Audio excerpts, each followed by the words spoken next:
We can go straight to questions. I mean, I'm just blessed to be here today. Like I said, I have the opportunity to speak to you guys, and I respect what you guys do, not only for our program, but for the world of sports, Thank you. Y'all take it away. What's it like for you to go back to D.C., a place that, obviously means a lot to you? To tell you the truth, it's, have some fond memories, like anything in life. It was an opportunity for me to become a man, to be on my own, and then to get an education, see the world. Like I said, that's one of those things that I tell people, the game of football is so important to me in my life because it's allowed me to do things that I probably would have never been able to do, So it makes me appreciative of my opportunities in life. How did your recruitment go to go there? And then maybe do you have a memory or two that you could share? Memory was I thought I was a basketball player, but being 5'9", not too many people were going to recruit you. And so I started playing football my senior year in high school, and luckily somebody knew somebody that was Dick Curl, who was coaching at Boston College, who was actually at Rutgers at one point, and he was recruiting me at Rutgers. Rutgers staff got let go, and he went to Boston College and told him about me, and lo and behold, that was my opportunity. And I had to wait, but like I said, the good Lord had a plan for me, so I was able to get a scholarship, and all said and done then. I guess as a defense, when you guys look back after the Syracuse game, what was lacking in that game as a defense, and what changed, do you think, against North Carolina? Well, I'll say this. The one thing about football, it's a great team sport. And when everyone is not on the same accord, you get exposed. You could have 10 guys doing everything just right, and that one guy not doing what he's supposed to be doing, and it's one of those cold hard facts that they're going to find that one mistake and they're going to exploit it. And it's one of those things where we just couldn't put it all 11 couldn't do it all together at one time. So guys played hard. That's one thing I will say. They played hard. Played with great effort, and just have to put it together. How much just felt like it was a cleaner execution game against North Carolina? Yeah. Yes. Very cleaner. Things that we've been coaching and and doing in repetition, it finally started paying dividends. Guys start seeing it, start believing in it, and enthusiasm is very infectious and can make things a lot better. I think Coach Smitty mentioned, I guess in the secondary they were playing soft on the perimeter. I guess as a coach, how did you guys correct those issues after this stuff? I mean, you just gotta keep going and going and going. You gotta put your head down and you gotta work. You gotta strain. You gotta be desperate. It's like, that one time, you throw a baby in a bathtub or in some water. What does that baby do? It means fighting, screaming, and kicking to get on its back to float. So it's almost that type of pressure. Those guys, they've got to feel the pressure of trying to get there and doing their best not to let anyone stop them from getting there. Tom Allen being on the sideline.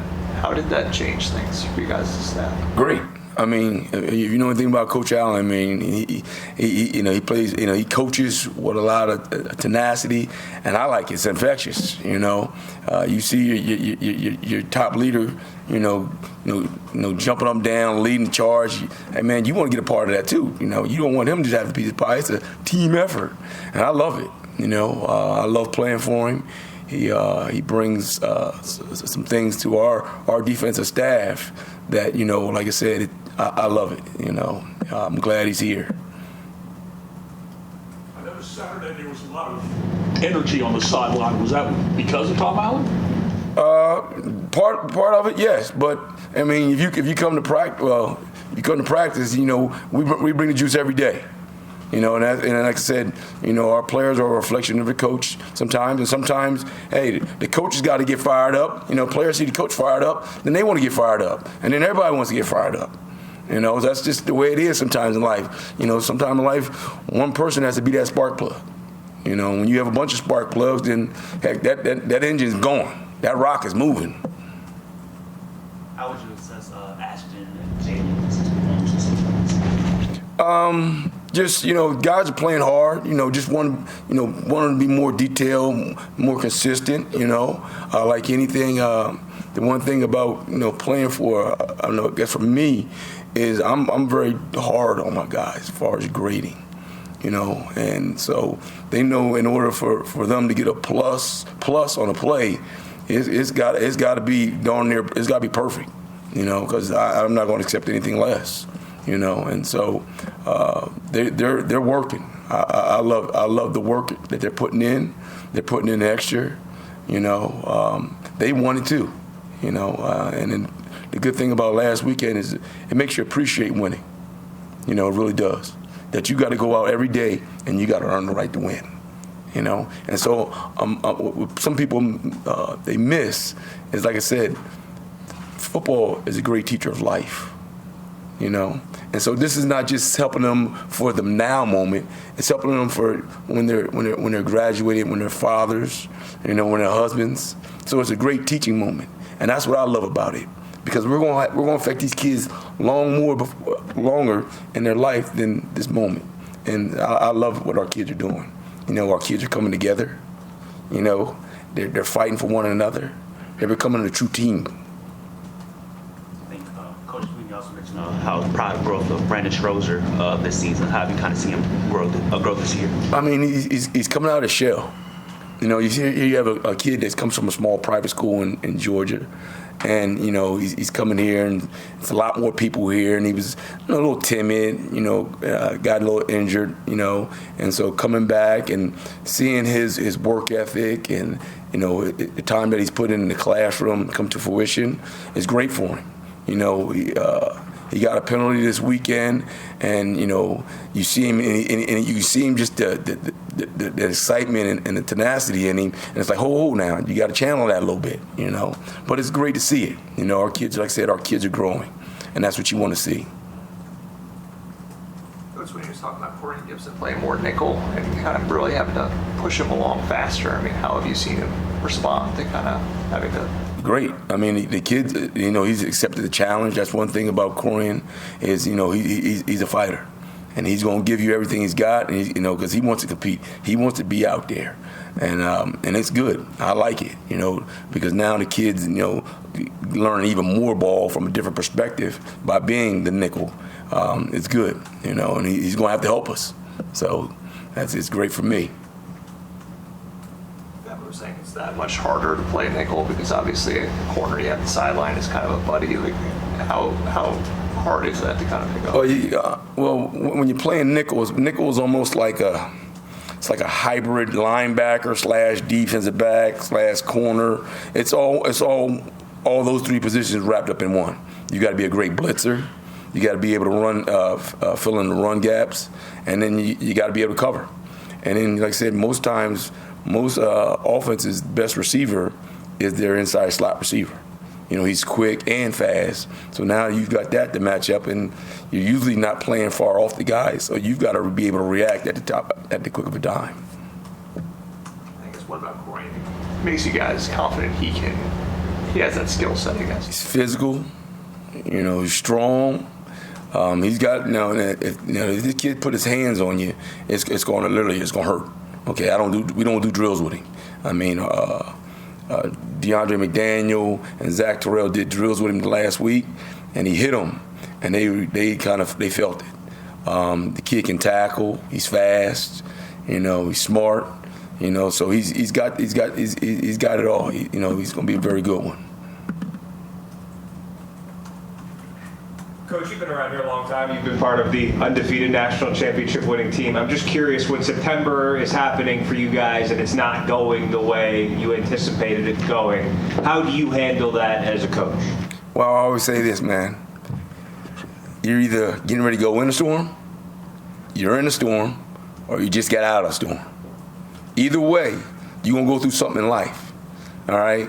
And so what I tell myself and my players, hey, man, lace up your boots, put your hard hat on, and keep working.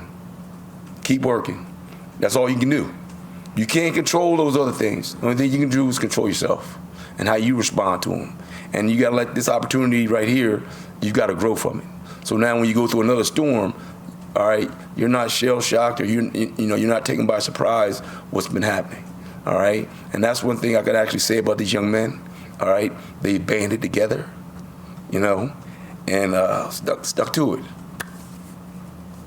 I think one of the messages Coach Sweeney said he gave was, like, you guys, you're a bad man. Like, you have to remember, like how much did they just kind of have to remember? How much had they lost their confidence in it? Well, society has a way of piling the dirt on you when things are going bad, And sometimes in that process, some guys lose themselves, And it's great to have a coach like Coach Sweeney who preaches, hey, dust it off, step up. Dust it off, step up. And like I said, this right here that these kids are going through is nothing what they're going to go through in life. So why not learn from it right now so when the challenges come later on in life, you can say, you know what? What did my old coach say? Shake it off, step up. Shake it off, step up. So. You mentioned he mentioned talking to the corners in the room about the team struggles. I guess how you kind of seen him grow as a leader during the tough time last month. He's a kid that's going to work. I mean, he may not always be very vocal, but when you turn on a tape and you see this young man play with the heart that he plays with, people will take notice of that. I mean, the kid this weekend hit an offensive lineman and buckled him. All right, and Avion is about 183 pounds, and that kid was about 330. And to see that young man run, actually, I say run through a wall. What else can you say? You ain't got you can't. You don't have no excuses because here goes one of your best players putting his body on the line for his teammates. That's the ultimate sacrifice. That's love. Any additional questions for Coach? You talked about the players hearing about being Batman. Did Coach Sweeney have that same message to you coaches before he went to the players so you could tell the players that also? I mean, well, we sit in team meetings together, and so what's expressed in the team meetings, we all hear. So it's like with any leader, and you have your troops. All right, they're going to take the direction of the leader, and they're going to run with it. As coaches, that's what we do. We take the direction from our head guy, and then we run with it. And that's how you build culture. And that's why what we have here is special. And that's why we try to protect it as much as possible. Anyone else? All right, Coach. Really appreciate your time. Thank you. Appreciate it, fellas. Thank you. Thank you. And ladies, thank you.